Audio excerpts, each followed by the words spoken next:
Bonjour, dans ce nouvel épisode de Destin croisé, nous recevons 3 invités au parcours de vie assez similaire mais néanmoins extraordinaire.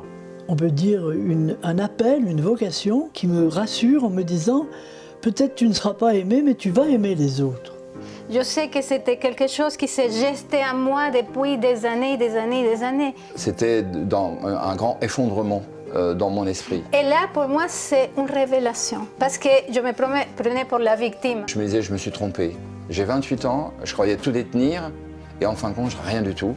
Anna Sandrea, tout d'abord, était au Venezuela il y a quelques années. Elle était avocate en droit pénal et aujourd'hui, elle est à Paris, coach et thérapeute.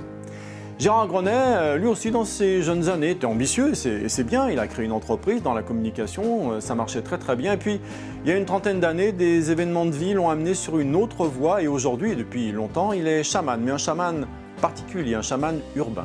Myriam Brousse, elle, a créé l'école en mémoire cellulaire à cause, ou plutôt grâce, à une mauvaise maladie et de belles rencontres.